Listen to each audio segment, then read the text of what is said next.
Bonsoir à toutes et à tous. Merci d'être venus en nombre ce soir.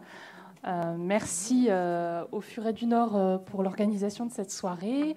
Merci à Tolkien Lille pour leur concours, la déco, tous les panneaux explicatifs que vous pourrez admirer tout à l'heure. Et merci à Alan de nous accorder un peu de son temps ce soir dans un programme qui est très chargé. Tout d'abord, Alan, comment allez-vous? Comment se passe votre petit tour de France jusqu'ici?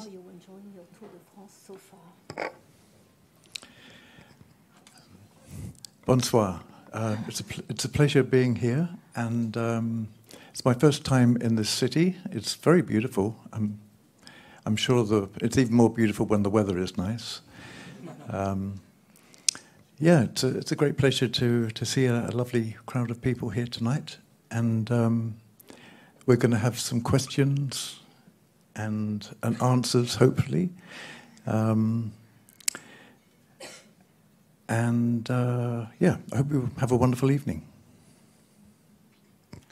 Bonsoir, c'est un plaisir d'être ici. C'est la première fois que je viens à Lille. C'est une très belle ville. Je suis sûre qu'elle serait encore plus belle si la météo était plus clémente. Donc nous allons passer la soirée ensemble. Marie, ici présente, va me poser des questions auxquelles, avec un peu de chance, je vais apporter des réponses. En tout cas, je me réjouis de voir un public aussi nombreux. Alors, Alan, vous êtes un nom familier dans le monde de Tolkien. Vous avez commencé votre carrière dans les années 70 et vous avez assis votre réputation avec le livre Faerie que vous avez écrit et illustré avec Brian Froud. Et pour le monde de Tolkien, ce sont quelques couvertures, puis l'édition du centenaire du Seigneur des Anneaux en 1991 qui ont marqué le début de votre parcours de plus de 30 ans en Terre du Milieu. Est-ce que vous portez un regard rétrospectif sur votre carrière?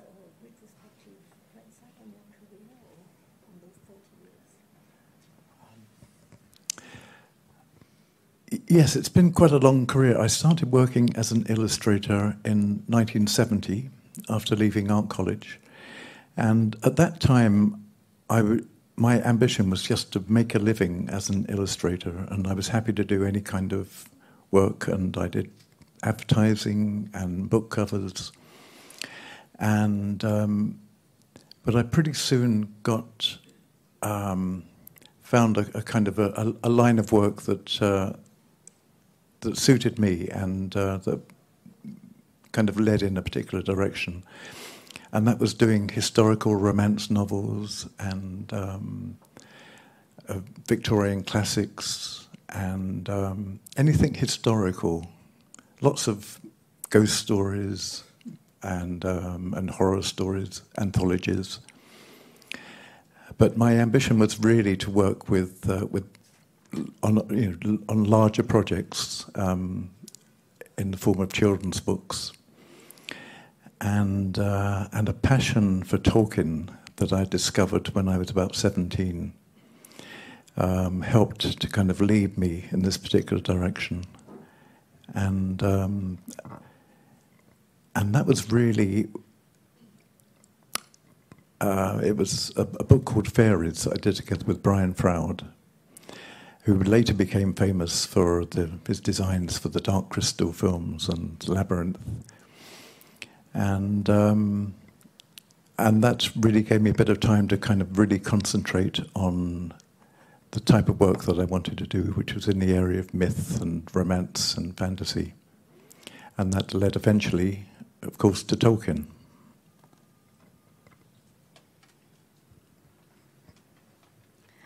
En effet, quand je regarde ma carrière, je m'aperçois qu'elle est déjà longue.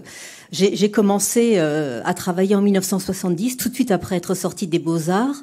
Et au départ, j'avais simplement l'intention de gagner ma vie en tant qu'illustrateur. Donc j'ai travaillé pour la publicité, j'ai fait des couvertures de livres. Mais assez vite, j'ai trouvé un secteur qui me convenait en illustrant des romans historiques, des classiques victoriens, tout ce qui avait à voir avec l'histoire. Donc j'ai illustré de très nombreuses histoires de fantômes, d'histoires d'horreur. Mais j'avais quand même cette ambition de m'engager dans de grands projets de livres pour enfants. Et ça remontait à la passion que j'ai développée pour Tolkien quand j'avais à peu près 17 ans. Et puis, il y a eu le livre Furet avec Brian Stout, qui ensuite est devenu un film. Brian Froud a travaillé sur les films Dark Crystal et Labyrinthe. Dark Crystal, voilà. Dark Crystal et Labyrinthe. Et à partir de ce moment-là, j'ai pu me concentrer sur ce qui me plaisait vraiment, c'est-à-dire l'illustration des mythes, des romances, des fantaisies. Et tout ça, ça menait logiquement à Tolkien. Alors, Tolkien étant l'auteur prolifique qu'il est, publiant plus de livres après son décès en 1973 qu'avant, grâce au travail de son fils Christopher, on a la chance de profiter de nombreuses éditions illustrées par vos soins. Et la dernière en date en France, ce sont les Contes et légendes inachevés, dont la traduction de Tina Jolas vient d'être révisée par Pauline Loquin.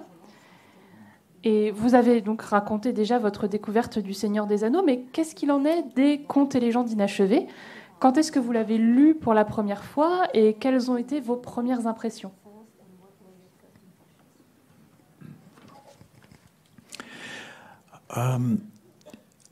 I don't think I really read Unfinished Tales in any depth before the concept of illustrating actually came up. I'd read the Silmarillion and I'd read most of Tolkien's published work, and I was aware that there were these other books, the Book of Lost Tales and Unfinished Tales, and Tales from the Perilous Realm, and all these other stories about Tom Bombadil, and I found all that really fascinating. But I didn't really have time as an illustrator to kind of really delve into those stories in any great detail until after I illustrated the Lord of the Rings in '92 for the centenary edition, and then The Hobbit a few years later, and then the ideas of doing these other stories started to come up, and I was very pleased to be in a position to be able to investigate those more fully.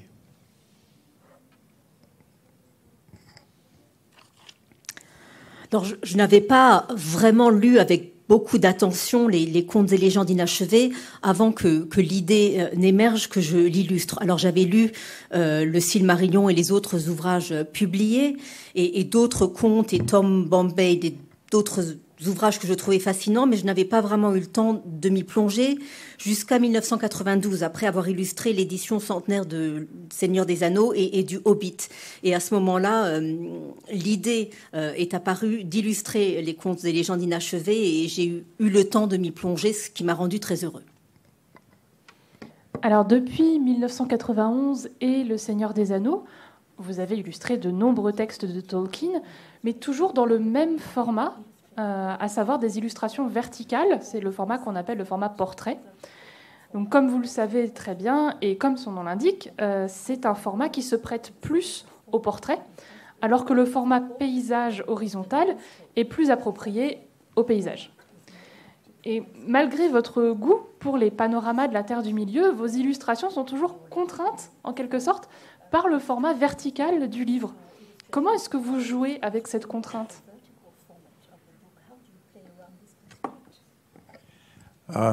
Yes, you're right. That is a kind of limitation that you have to accept as a book illustrator. Either that, or you spread the illustration across the double page, and then you have the gutter in halfway through the picture. And Ted Naismith gets around this by turning his pictures on their side, so that you can have a landscape format. There's something that I kind of resist that in a way, because when I'm reading a book, I don't really like to turn the book on its side for some reason.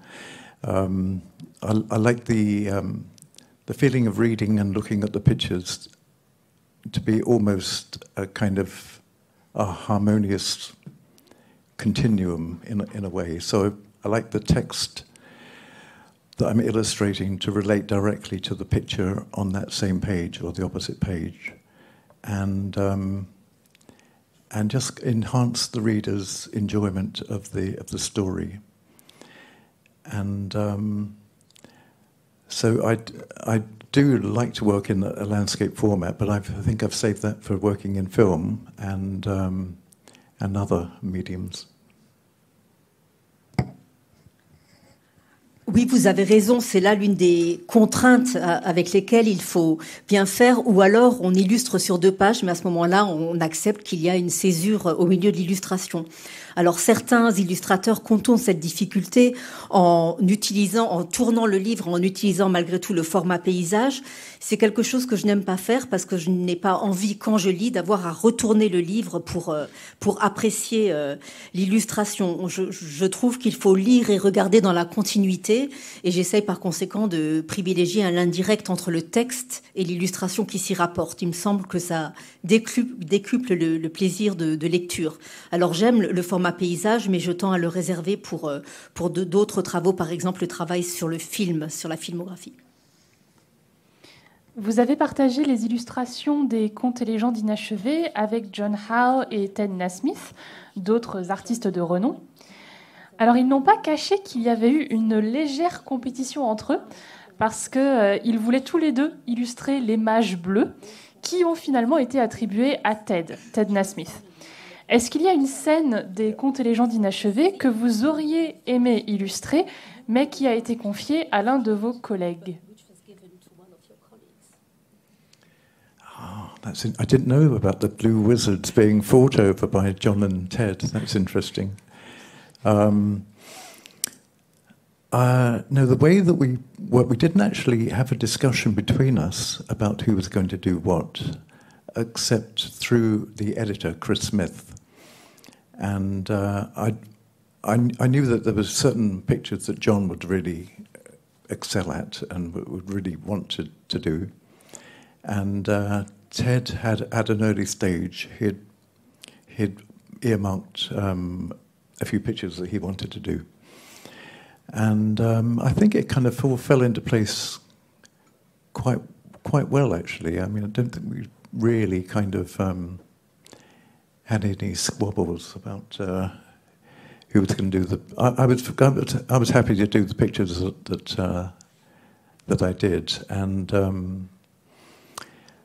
I think the one I enjoyed most was the meeting of Gandalf and Thorin just outside Bree, which forms the foundation of the whole story of the quest for Erebor.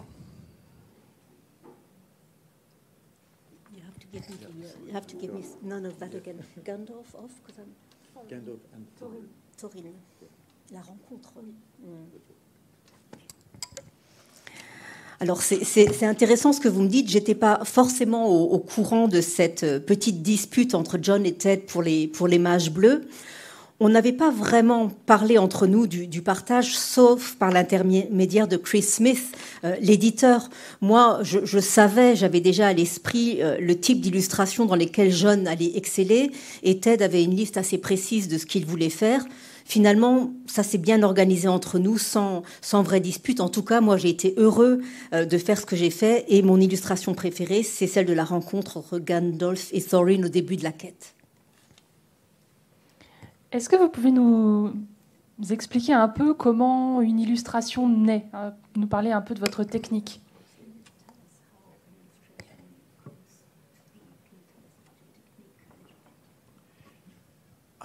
Yes, the process of doing an illustration obviously starts with reading the text as closely as possible and making notes, and then just doing lots of drawings in sketchbooks, and often, sitting in a cafe with a sketchbook, just coming up with little sort of thumbnail sketches, ideas for compositions. And then those sketches gradually take more form and get larger, and until I do a sort of a drawing at the finished side, the side that I'm going to paint the finished picture, in which I kind of work out every everything I'm going to put into the picture. And then transfer that to watercolor paper and start painting. Alors pour vous parler de mon processus créatif, alors ça commence bien évidemment par une lecture attentive de l'ouvrage en prenant de nombreuses notes. Je fais beaucoup de dessins, beaucoup d'ébauches, très souvent en étant assis dans un café, les idées me viennent, je jette tout cela sur le papier et puis je passe à des ébauches de plus en plus grandes jusqu'à ce que j'arrive à un dessin à la bonne taille. Et quand j'atteins ce dessin à la bonne taille, à ce moment-là, je travaille sur les détails avant de passer à l'aquarelle et au papier aquarelle. Dans quelle mesure pensez-vous que vos illustrations diffèrent de celles d'autres artistes du monde de Tolkien? À votre avis, qu'est-ce qui rend vos illustrations uniques?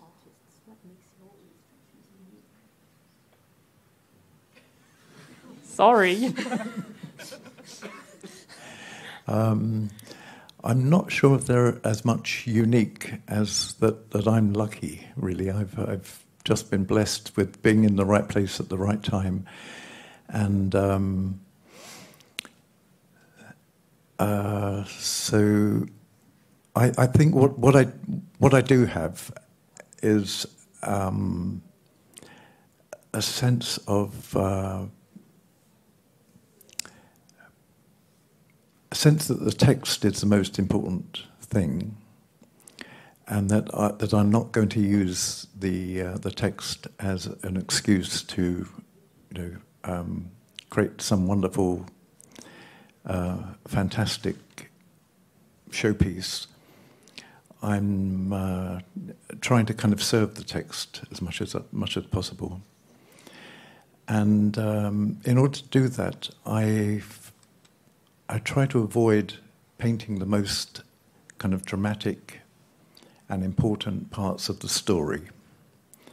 I tend to prefer to set the scene and allow a sense of anticipation and mood and atmosphere to dominate, so that the reader's mind is kind of put in the right setting, really, for the action that's going to happen. Avoiding competing with the words, but trying to support them.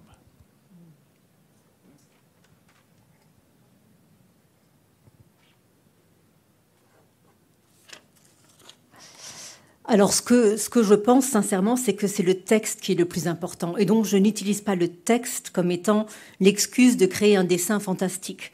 Et pour pouvoir respecter au mieux le texte, j'évite d'illustrer les moments importants ou décisifs de l'histoire. Je préfère planter le décor, créer une ambiance, générer une atmosphère pour que le lecteur soit dans l'état d'esprit idoine pour apprécier l'action qui est sur le point de se dérouler. Donc je ne souhaite pas entrer en concurrence avec le texte. Vous avez illustré la plupart des textes de Tolkien qui se passent en Terre du Milieu, à part le Silmarillion et les 12 volumes de l'histoire de la Terre du Milieu. Mais est-ce que vous avez une préférence pour un texte en particulier ou peut-être un passage ?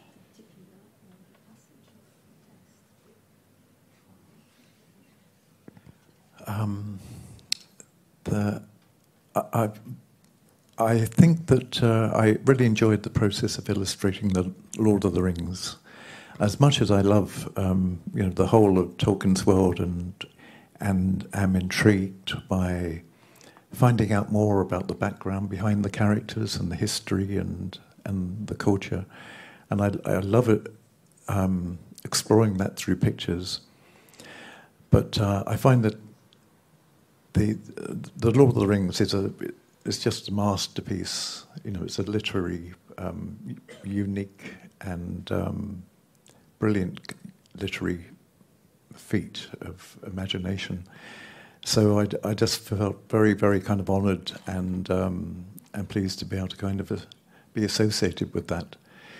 And I think the fact that I was able to spend the amount of time that I did, I think it took 18 months or maybe 2 years to produce the 50 paintings that I did for the Lord of the Rings.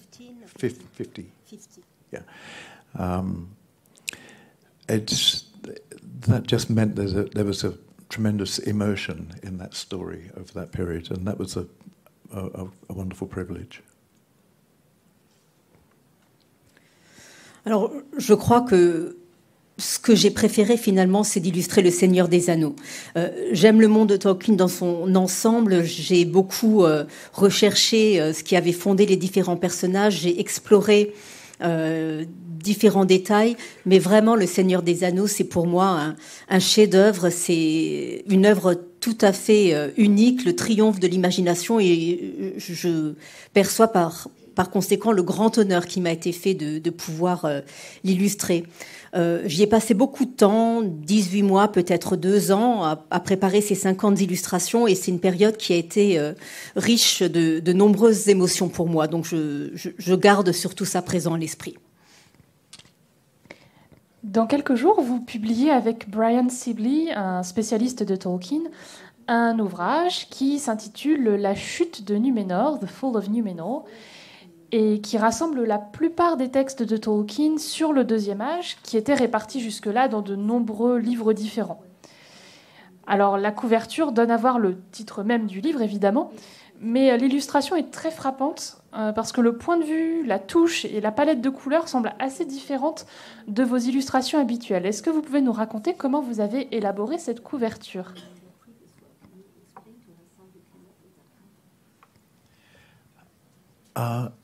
Most of my work is done in watercolor, maybe with a bit of pencil in there as well. And for some reason, the cover for the new book, The Fall of Númenor, I did entirely in Photoshop. That's Photoshop as a kind of a painting medium rather than a method of kind of blending photographs.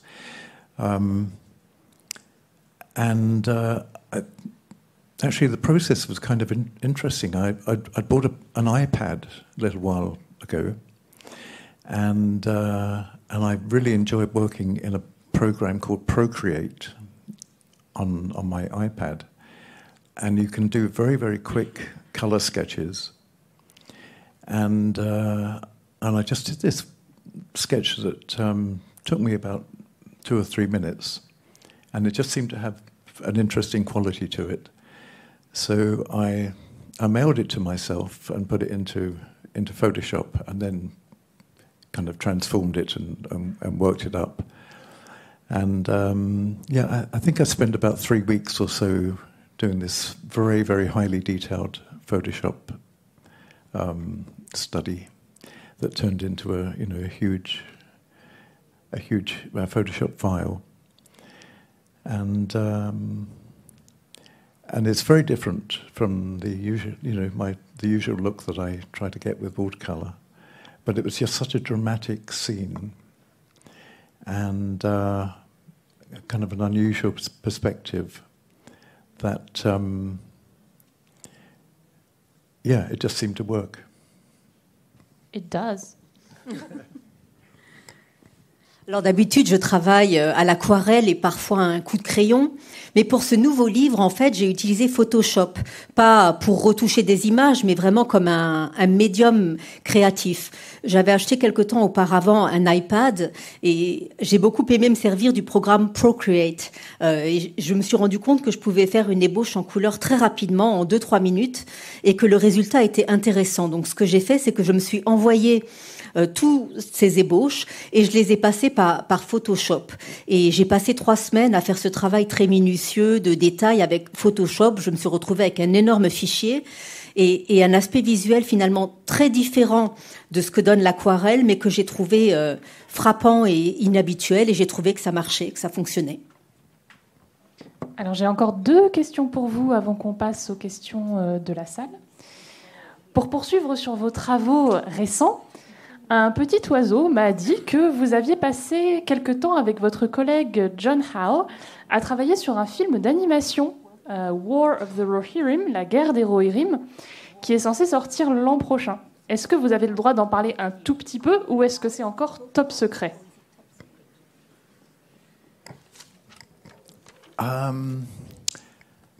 Well, I did spend a little while working on this new animated film, which is I think it's going to be called the War. War of the Rohirrim? The War of the Rohirrim. And there were some scenes in there that they were keen to get my take on. And but it didn't amount to very much work. It was about 2 or 3 weeks. And I very rarely actually talk to John about what he's doing, so I get kind of gossip about him from other people more often. And then I realised that he was working on the same thing as well. It's very often like that. We don't know what the other hand is up to, and so I've no idea what he was doing for that film. But I think he's been much more closely involved with the Amazon series, the Rings of Power. But I can't really say anything about the War of the Rohirrim film because I don't know. I know very little about it, and I think it's going to be quite a while before it comes out. It's going to be a fully animated film, so that'll be quite a long process. Yeah, that's about all I can say. C'est vrai que j'ai passé un petit peu de temps à travailler sur ce film d'animation, la guerre des Rohirrim, mais j'ai vraiment contribué à quelques scènes seulement. J'y ai passé au maximum 2 ou 3 semaines. En fait, je parle peu avec John de ce qu'il fait. Souvent, ça m'arrive par la rumeur et en fait, c'est souvent comme ça que ça se passe. Je me suis rendu compte qu'en fait, on travaillait sur la même chose. Mais je crois que lui est beaucoup plus impliqué que moi dans la série pour Amazon, Les Anneaux du Pouvoir. Et sur ce film d'animation, La guerre des Rohirrim, je ne peux pas dire grand-chose. Ça va être un long métrage d'animation, donc beaucoup de temps va encore s'écouler avant que le film ne sorte. Alors ça a été encore une fois une année très tolkienienne pour vous. Est-ce que vous avez hâte d'explorer d'autres territoires, peut-être de revenir à des choses plus proches de vous? Est-ce que vous pouvez nous donner quelques indices sur vos prochaines pérégrinations créatives?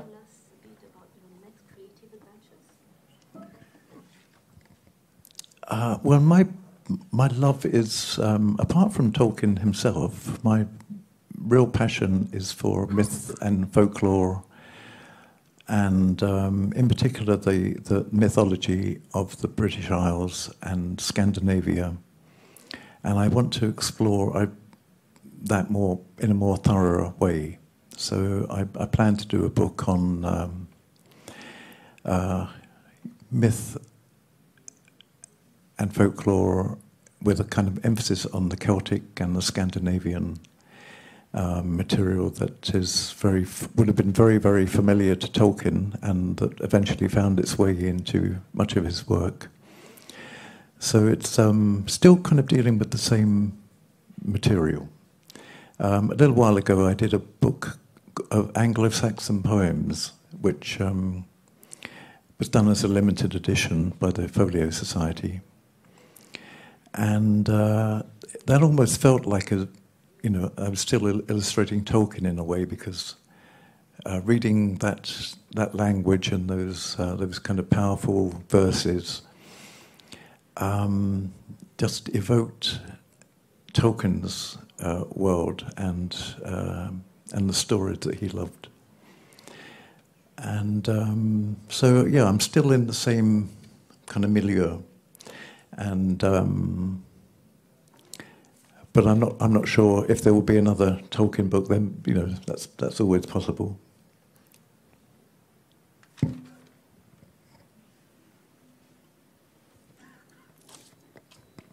Alors, en dehors de mon amour et de ma passion pour Tolkien, j'aime le folklore et la mythologie de manière générale, et plus spécifiquement la mythologie des îles britanniques et de la Scandinavie. Donc, je travaille sur un livre sur les mythes et folklores celtes et scandinaves que Tolkien lui-même connaissait très bien et qui ont eu une influence sur son travail. Donc, c'est un petit peu le même genre de contenu. J'ai récemment travaillé sur un livre de poèmes anglo-saxons pour la maison d'édition Folio Society en édition limitée. Et c'est comme si je continuais, si c'était là une continuité de mon travail avec Tolkien, à cause de la langue et des versets qui évoquaient pour moi le monde de Tolkien et de toutes ces histoires.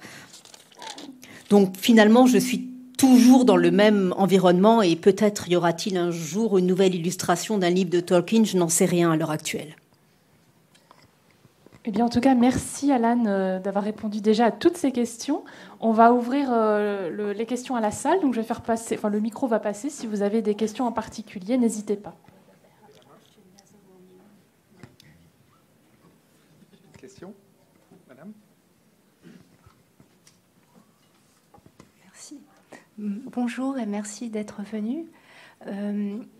Voilà, lorsque j'ai découvert vos illustrations, après avoir lu les œuvres de Tolkien, ça m'a beaucoup évoqué les pré-raphaélites et aussi les primitifs flamands, parce que bon, ici nous sommes en Flandre, et je voulais savoir si ces peintres vous avez influencé, si vous les aimez.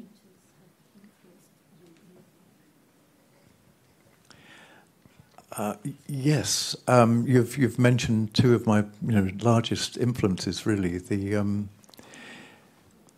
The painters of what's termed the Northern Renaissance, the Jan van Eyck and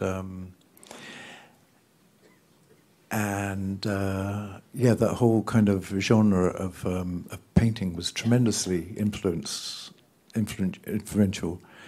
As well as the Pre-Raphaelites. I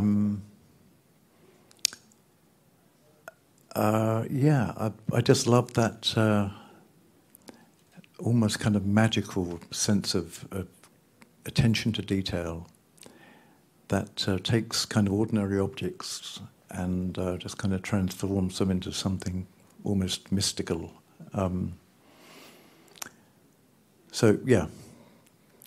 I haven't been to Bruges, and I haven't spent much time in Flanders, but the Flemish painters have had a tremendous impact on me.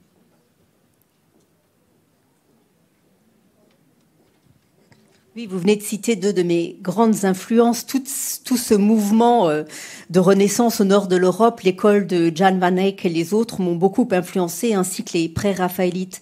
Ce que j'aime dans cette peinture, c'est la magie qu'on retrouve dans cette attention portée au détail qui fait qu'un objet ordinaire revêt une qualité quasi mystique. Alors, je n'ai pas été à Bruges, je n'ai pas passé beaucoup de temps en Flandre, mais je suis très influencée par les peintres flamands.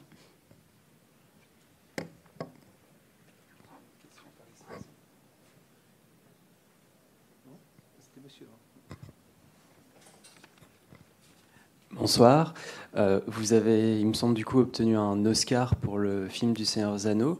Est-ce que vous pourriez dire quelques mots sur votre collaboration avec Peter Jackson et les studios Veta qui ont donné vie à vos illustrations?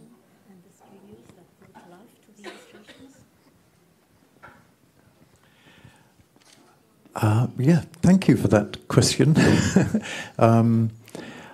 I had the great privilege of being able to work on the Lord of the Rings films, and it was a huge part of my life in the end. I went to New Zealand at the invitation of Peter Jackson to work for 6 months on the films, and ended up staying for 6 years and working on every aspect of the design of the films, and I even ended up designing the packaging for the DVDs.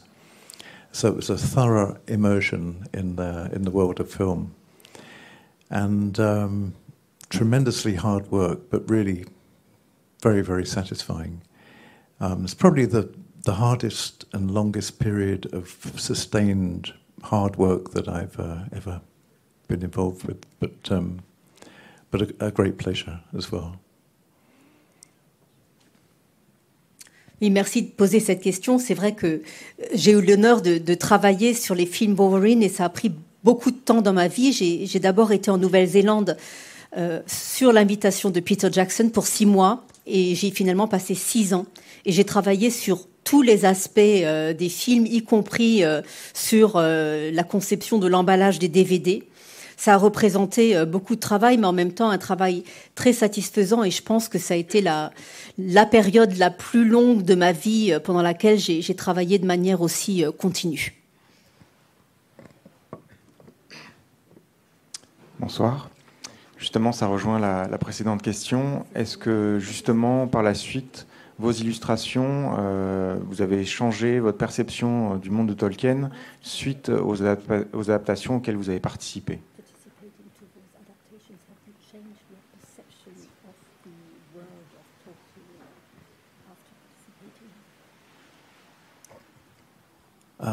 Thank you. Yeah, it's a very interesting question because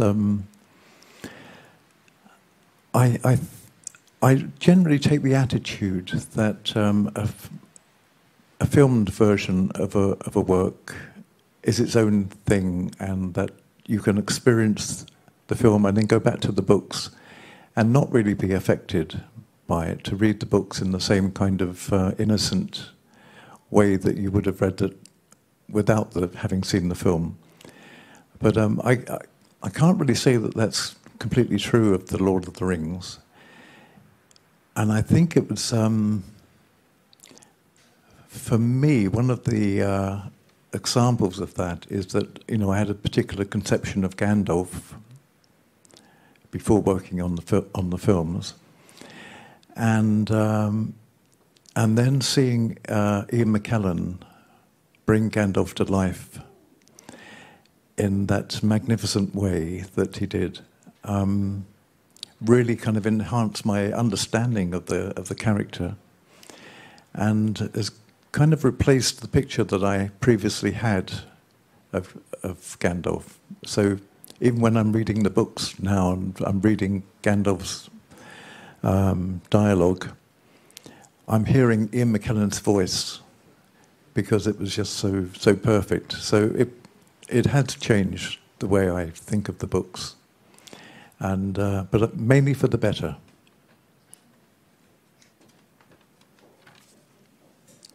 Alors, c'est vraiment une question intéressante. D'habitude, je considère un film tiré d'une œuvre comme une œuvre en soi.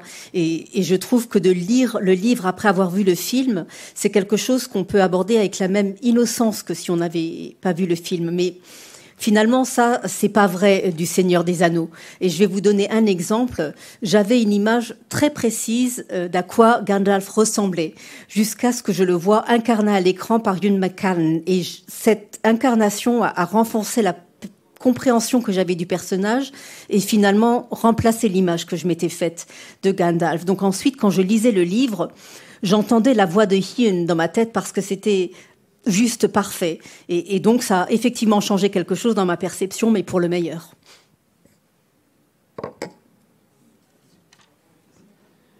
Hi, I'm going to ask my question in English, if that's okay.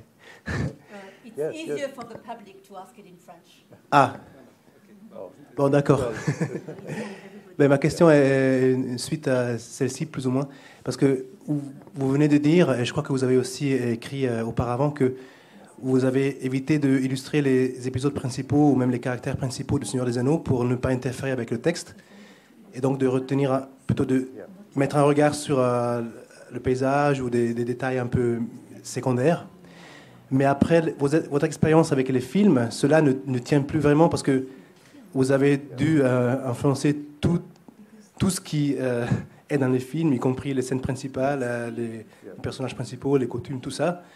Et est-ce que cela a changé votre façon d'illustrer les livres plus récents, ou est-ce que ça vous a un peu libéré du fait d'interférer avec les livres?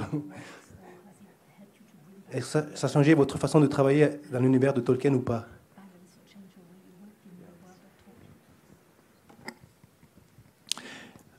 Yeah, thank you. That's a really interesting question.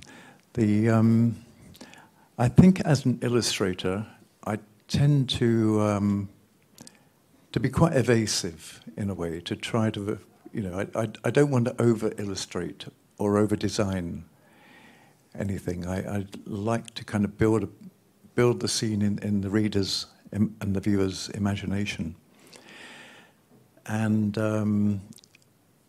I don't really like illustration that really kind of is over explicit and kind of defines every single thing. I like to leave kind of areas that are undercooked in a way and kind of shadowy. But in film, you can't do that. You have to absolutely decide what something is going to look like because it's going to have to be made. And for the Lord of the Rings, we had to make every single prop, every costume, every element had to be designed and really thought through. And that's, it's a very different discipline. It's one that I thoroughly enjoyed, but it's not my natural tendency to want to kind of pin everything down. But you can't be sort of talking very kind of general and vague terms to somebody who's going to build something. You've got to be just absolutely specific, and so it was another, really interesting thing to try to develop, to do drawings that told you as much as possible about an object, a cloak, a staff, a saddle, a door, a window, and. But going back to books again, I don't feel that's really fed back into the work that I do. I'm still kind of quite vague and evasive at heart in my illustration. Alors c'est une autre question très intéressante. En tant qu'illustrateur, j'aime rester suffisamment vague et évasif pour créer une atmosphère et susciter et stimuler l'imagination des lecteurs. Je n'aime pas les choses trop explicites, trop détaillées. Je préfère laisser les détails dans l'ombre. Mais ça, c'est pas possible quand on travaille sur un film. Il faut décider à quoi ressemble quelque chose quand il s'agit de le construire. Et là, pour Le Seigneur des Anneaux, il a fallu construire et concevoir chaque décor, chaque costume, tous les détails. Et ça a été un travail très différent que j'ai beaucoup aimé parce que ce n'était pas ma tendance naturelle. C'est pas possible de rester vague et de parler en termes généraux à quelqu'un qui va devoir construire quelque chose. Donc ça a été très intéressant de me lancer dans cette expérience de dessin extrêmement détaillé d'objets, une cape, une selle, une fenêtre, une porte. Mais je dois dire que après ce travail sur les films, en retournant en livre, je suis retombée dans ma tendance naturelle qui est de rester vague et évasif. Voilà. Une dernière question. Bonsoir. Avez-vous de fait un personnage que vous avez préféré, tant au niveau du coup de l'imagination que vous avez eue de mettre un visage vraiment sur ce personnage et au niveau de sa personnalité également?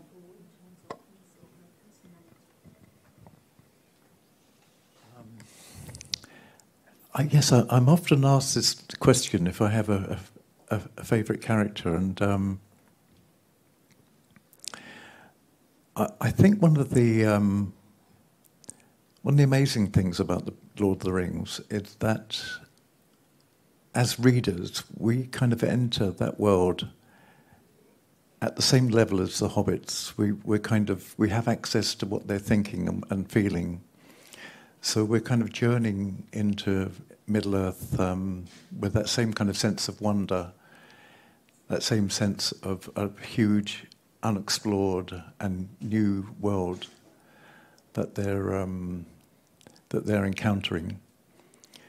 So I think I'm probably naturally disposed to kind of a hobbit frame of mind, but I think if there's one character that I really like in both in the books and in the films, it's the character of Eowyn, the daughter of Theoden, and or the niece, yeah, and I just really like the the way that her story and her character kind of changes through the film and the story.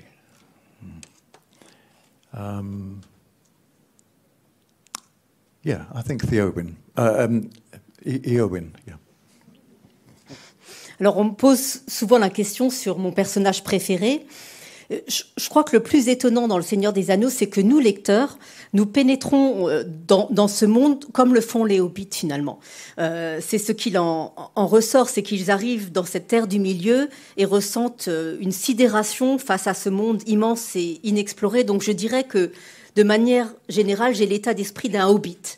Mais si vraiment je devais choisir un personnage, et c'est vrai tant pour le livre que pour le film, je dirais Eowyn, la nièce de Théoden, parce que j'aime la manière dont on voit son histoire se dérouler dans le livre, et j'aime la façon dont sa personnalité se modifie au fur et à mesure de l'histoire.